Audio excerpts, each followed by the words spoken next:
Pernah kepikiran nggak pas lihat berita ekonomi lagi nggak karuan, pasar saham jungkir balik, gimana ya caranya biar uang yang udah susah payah kita kumpulin itu tetap aman?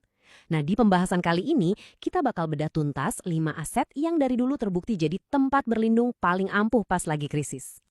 Ini nih pertanyaan intinya kan, wajar banget kalau kita cemas soal keamanan finansial pas kondisi lagi nggak menentu. Jadi tenang, mari kita cari jawabannya bareng-bareng. Oke, kita langsung aja masuk ke solusinya. Konsep utamanya itu adalah safe haven, atau gampangnya kita sebut aset aman. Anggap aja ini tuh semacam perisai finansial buat kita, pas badai ekonomi lagi kenceng-kencengnya. Jadi, apa sih aset safe haven itu?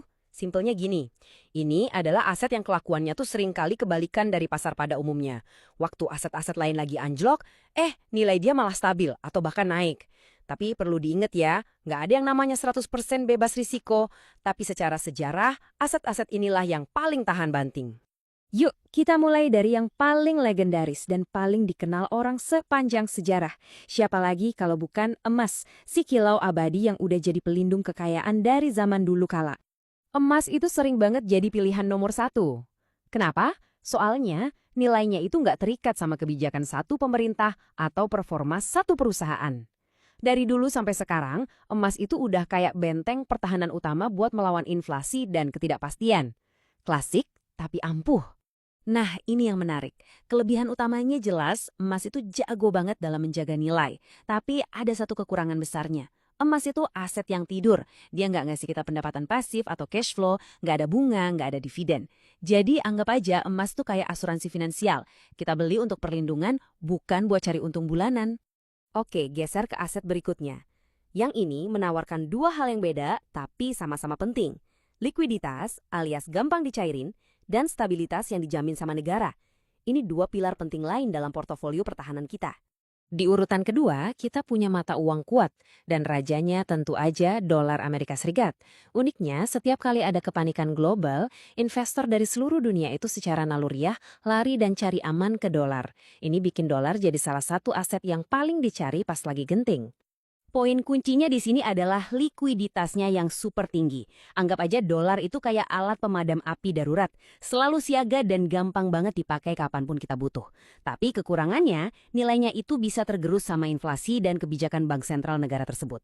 Lanjut, di nomor 3, ada aset yang mungkin kedengarannya agak ngebosenin ya, tapi justru disitulah kekuatannya. Obligasi atau surat utang dari pemerintah negara kuat, contohnya US Treasury Bonds.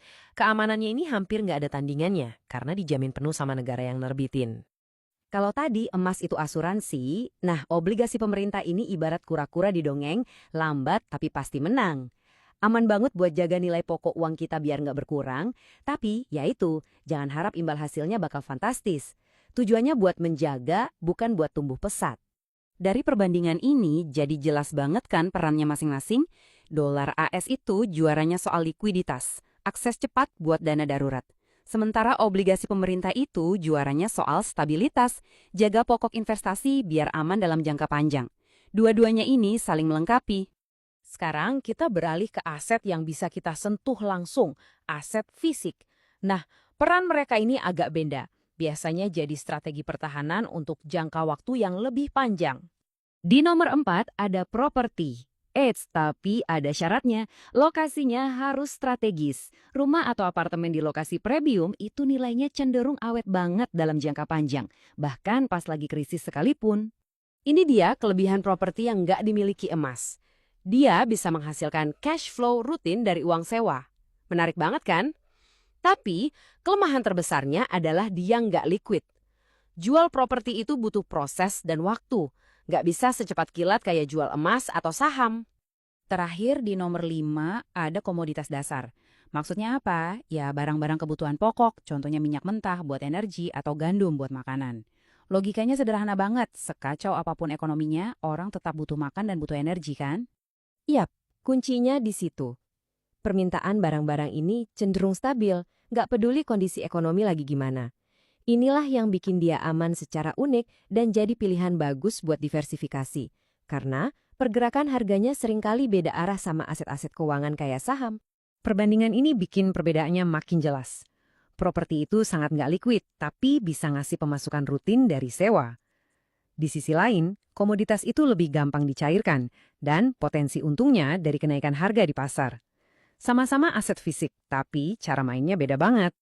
Oke, kita udah bahas kelima asetnya. Sekarang pertanyaannya, gimana cara merangkai semua ini jadi satu strategi yang cerdas biar kita nggak panik?